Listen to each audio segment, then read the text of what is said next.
Gracias, muchísimas gracias por continuar con su telediario 1+1. Estamos conversando con Ellis Pérez, quien es uno de los hombres que tiene una trayectoria más larga de participación en los medios de comunicación. Él viene de los principios de la década del 60. En la radio yo me inicié a los 17 años, en el 1953. Wow. Este año, hace 70 años que yo comencé a hablar por la HIZ, a hacer Your Hit Parade, programa de música norteamericana que presentaba las 7 canciones más populares de la semana en los Estados Unidos. Teo Veras, que escribió bastante en las telecomunicaciones. Lógico. Yo creo que es Su libro es una Biblia, para todos nosotros. Él define la radio durante la tiranía trujillista de romántica y sumisa. Por necesidad. Porque no se podía hacer otra cosa. Sí, sí. Pero la radio era muy... Yo soy de los pioneros de la radio, de la generación actual. Porque en esa época no se conseguían las licencias. Tú tenías que estar muy cercano al régimen para poder tener una emisora de radio. Solamente en la muerte de Trujillo habían 36 emisoras solamente. Y pasar por todos los sedazos, porque Trujillo no daba espacio. No, y las emisoras que existían tenían obligatoriamente que ser sumiso, si no desaparecía. Desaparecía. Así de simple. Y la música encontró un espacio, música, deporte, ¿verdad? Lógico. Entonces, mi programa tuvo la característica de que era música norteamericana para la juventud.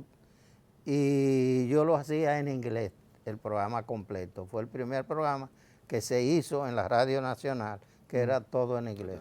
Recuerdo que una vez fue una muchacha allá a la emisora y el programa está a punto de comenzar y ella había estado relojeando. Y cuando ella ve que ya es la hora, que el programa va a comenzar en 2 minutos, y no ve al americano rubio, alto, ojos azules, que ella esperaba ver, ella preguntó, pero oye, el americano no viene hoy. ¿Pero cuál americano? Míralo aquí. Anda el carajo. Y luego de la caída del régimen trujillista, aquí se abre una apertura para los medios. Lógico. Se crean muchísimas emisoras, los periódicos nuevos. Mi emisora en esa etapa. En esa etapa. Y a usted se le atribuye también el mérito de haber transmitido en vivo programas deportivos de la pelota. Tal vez el mérito mayor en ese sentido fue el hecho de que yo pensé, digo, bueno, yo tengo 4 años viajando como director de un barco de turismo de crucero. El primer año fui asistente del director y los últimos 3 años fui director de crucero. Salíamos de Miami por todo el Caribe y un par de años salíamos también de Washington, íbamos a las Bermudas y bajábamos al Caribe también. Entonces yo pensé, bueno, ya que voy de regreso a casa a poner la emisora, yo debo hacer algunas cosas diferentes porque tengo una experiencia nueva. Y una de las cosas que se me ocurrió, además de hacer las identificaciones musicales, cantadas con la ayuda del maestro Rafael Solano, que ya él y yo en esa época éramos buenos amigos. Además de eso, a mí se me ocurrió un día, le dije a Billy Berroa, que era el gran narrador nuestro, y habíamos trabajado juntos en la HZ. Yo le dije, Billy, ¿qué te parece si nosotros pudiéramos, cuando estemos en el aire, transmitir cada día un juego con la seguridad de que uno de esos jugadores nuestros que ya comienzan a despuntar como estrellas en Grandes Ligas, como el caso de Juan Marichal, de Felipe Rojas Lowe, de Julián Javier, del Mulo Jiménez? Y él me dijo, no, pero eso sería... Entonces él añade, ¿tú te imaginas Marichal cada 4 días? Porque en esa época era cada 4 días. Y cuando él me contesta así, yo le digo, vamos a hacerlo. Él se sonríe y me dice, vamos a hacerlo. ¿Y cómo? Digo, bueno, en este momento yo no sé cómo, pues yo voy a averiguar y lo ¿Cómo vamos se a hace? hacer. Y efectivamente hice todo lo que tenía que hacer y que comenzamos a transmitir cada día un juego recreado, es decir, desde la cabina de aquí, pero haciendo creer que tú estás en el estadio, como si estuviera en el estadio. Y Billy pues, lo hacía de maravilla. Yo mismo salía en mi carro para ver cómo estaba la audiencia en la calle y yo oía a Billy y lo veía en el estadio. Y de la forma que él manejaba la descripción del juego, como si estuviera en el mismo estadio. Don Eli, pero 70 años dan para mucho y usted ha tenido la dicha también de poder diversificar todo lo que tiene que ver su accionar en el mundo de la comunicación. Me imagino que anécdotas habrá en muchos sentidos y en muchos aspectos. Así es. Pero hoy día, 70 años después, en donde la televisión sigue siendo mágica, pero ya no tiene todo el brillo que quizás tuvo, ¿no? En esa era de las papeletas y en esa década de oro de los 80. Yo no diría, no lo pondría de esa manera, que tuvo ese brillo, porque es indudable que la televisión, como casi todo en la vida, va hacia adelante, va en desarrollo, Cumple un ciclo. va mejorando y perfeccionando detalles. Entonces, bueno, hoy en día la televisión es mucho más completa en lo que entrega de lo que se entregaba entonces. Era la época, esa época inicial.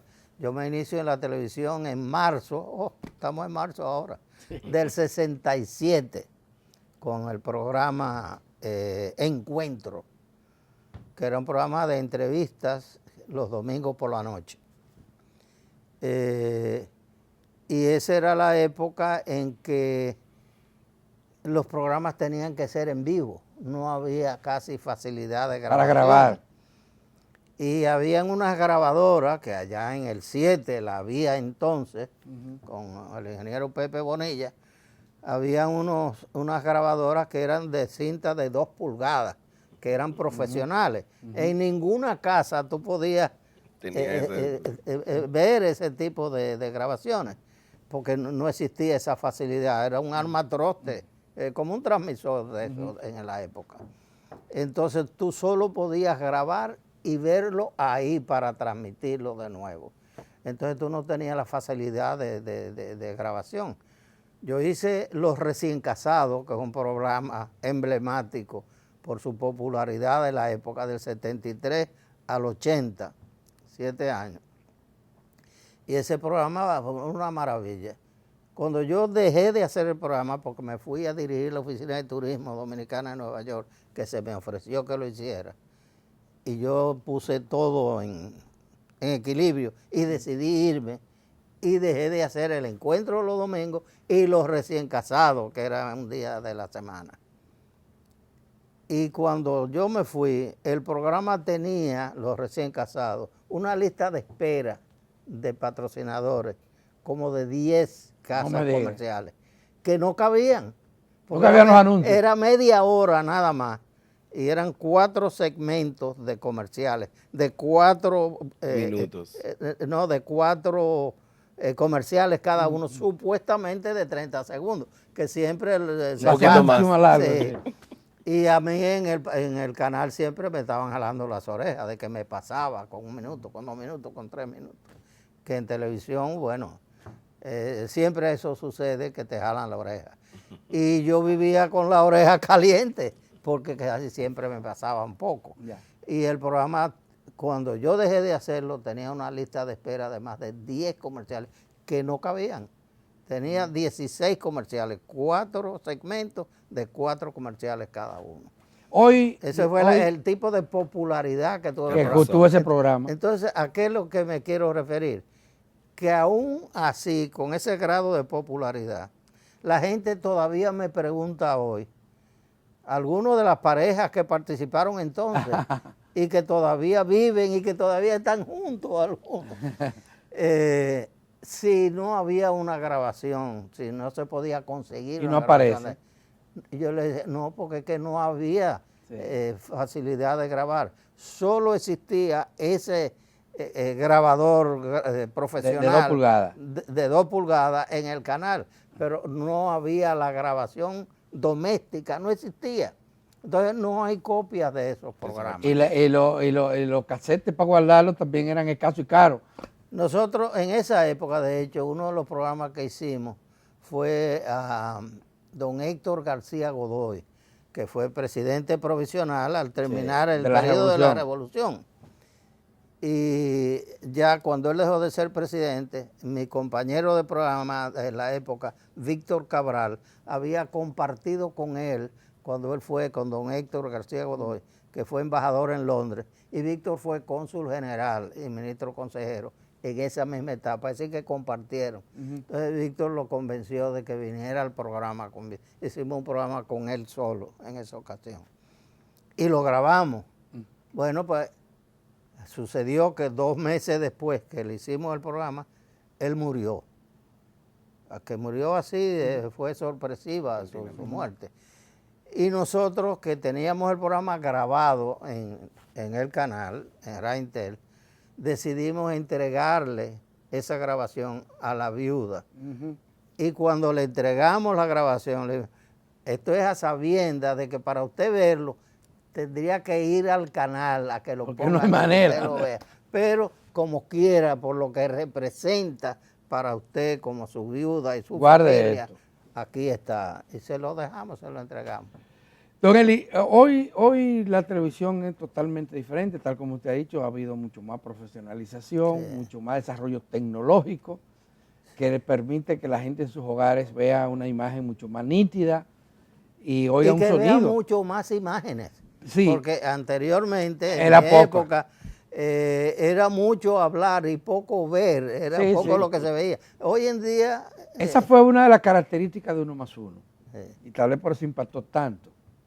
Porque comenzó a hacer noticias fundamentadas en imágenes. Noticias cortas, pero documentadas por los hechos que estaban ocurriendo. Exactamente. Lo que no era común ni en los noticiarios de televisión. Bueno, porque Juan Bolívar Díaz, como periodista acostumbrado a recoger las noticias él mismo, sabía la importancia de eso y él sabía cómo producir eso. En el caso de Milady y yo no era el caso. Milady era la productora. Cuando ella me habla conmigo finalmente, me dice, Eli, el programa es de los dos. Vamos a mitad con lo que entre y nos dividimos. Y yo le dije, no, Milady, yo no quiero ser ni productor, ni dueño, ni vender, ni comprar, ni cobrar. Ni tener que llamar a la gente para invitar. Tú te ocupas de eso. Yo lo que soy es un guardia. Yo no me enfermo, yo no llego tarde, yo no doy excusas. Pero tú diriges tu programa. Sí, tú eres la responsable de tu programa, tú cuentas conmigo como yo fuera un sargento mayor. Ya. Y así fue. Entonces ella mantuvo siempre hay que puntualizar también que Juan Bolívar no tenía la experiencia de trabajar en televisión, era el veterano periodista. Y no cualquier periodista, un periodista analítico, ¿verdad? Muy dotado, muy formado. Con mucha experiencia. Pero Juan Bolívar se hizo acompañar de una persona que sí sabía de televisión, uno de los pocos que habían estudiado fuera de televisión, que se llama Luis Concepción. Ah, sí. Y Luis Concepción fue el jefe de realización de este telediario durante un buen tiempo. Y era una persona que sí sabía de producción, que sí sabía el valor de las imágenes, y que además tenía una capacidad gerencial extraordinaria. Sí. Y esa combinación, produjo los resultados conocidos. Más el equipo inmenso. Que hoy celebramos en sus 36 años. Y además el equipo que constituyó Juan Bolívar, fue un equipo bastante numeroso. ¿Cómo que se llama la señora que tiene 2 nombres, que era colaboradora de él, cercana en esa época? Bueno, había mucha gente. Lidia Ariza fue de la presentadora, Francis Moya, de los primeros presentadores de la televisión. Como comentarista estuvo Margarita Cordero, no en el inicio, pero sí muy pronto se va a incorporar. Marcia Facundo, que ahora es una periodista muy destacada en el exterior. Sí, exacto, Marcia, muy talentosa. Muy talentosa, bueno, mucha gente estuvo ahí en los orígenes del programa.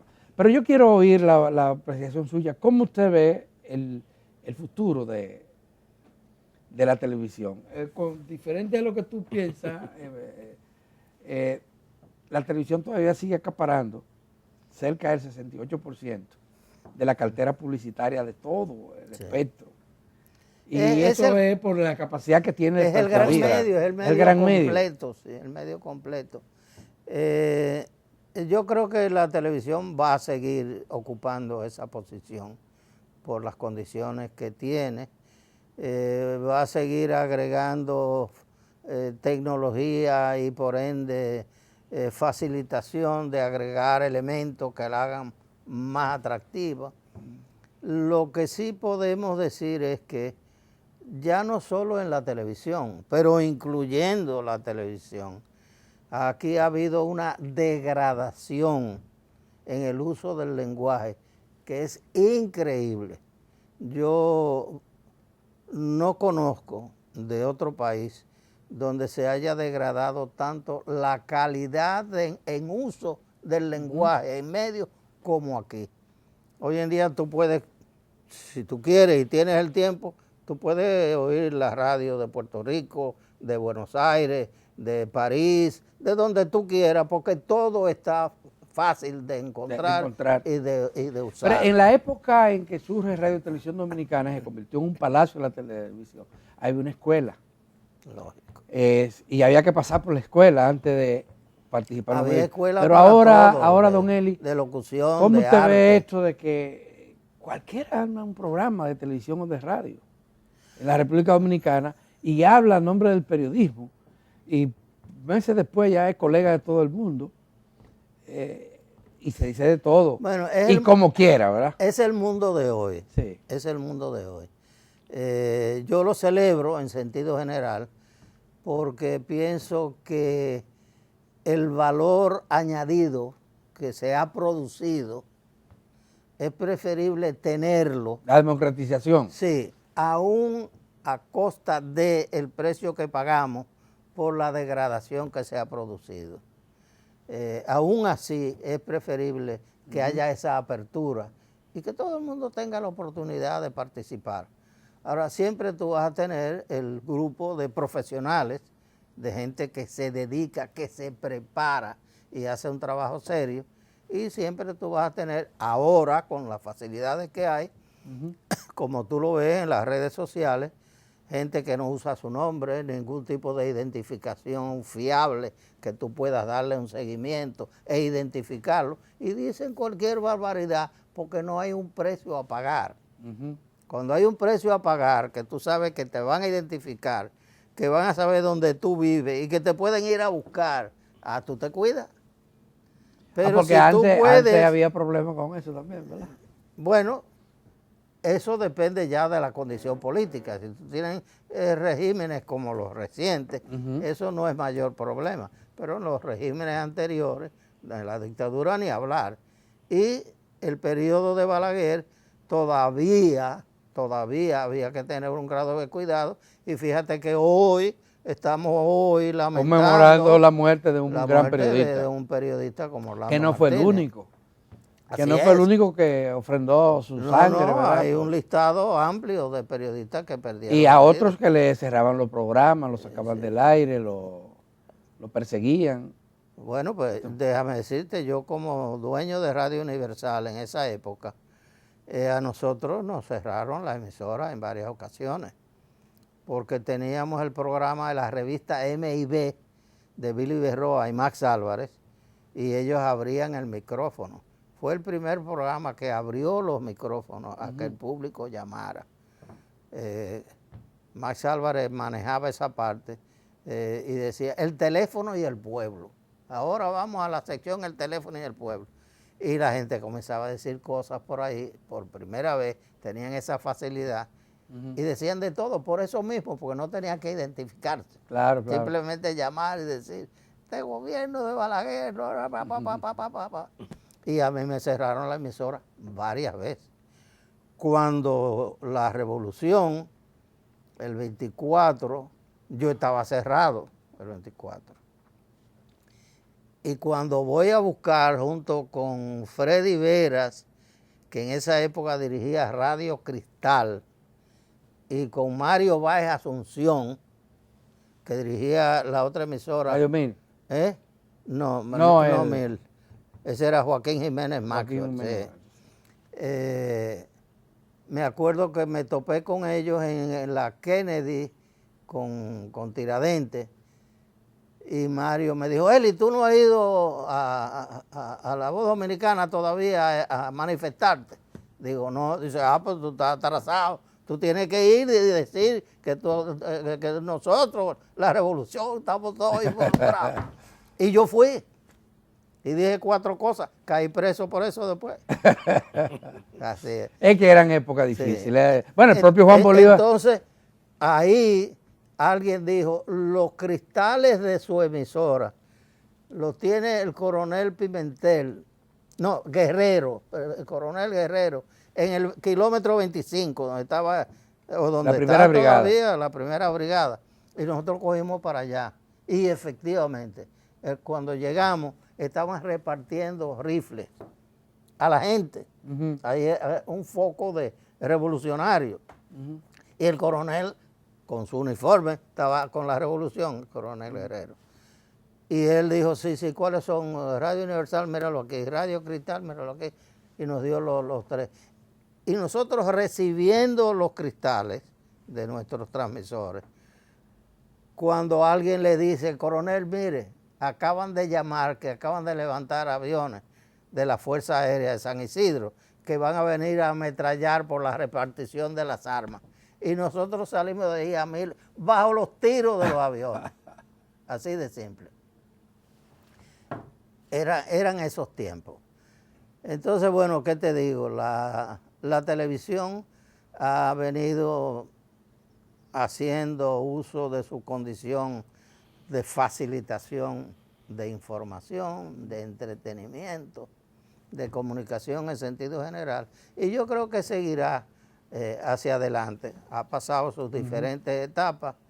Esa época en que era simple, que no había facilidad de grabar, hoy casi todos los programas son pregrabados. Sí.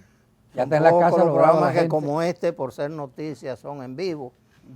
Pero la mayoría de los programas que requieren producción hoy en día, la gran mayoría son pregrabados. Don Eli, denos un permisito para cumplir con compromisos comerciales. Hay que vivir también. Sí. Y volvemos inmediatamente, señores, para concluir el programa.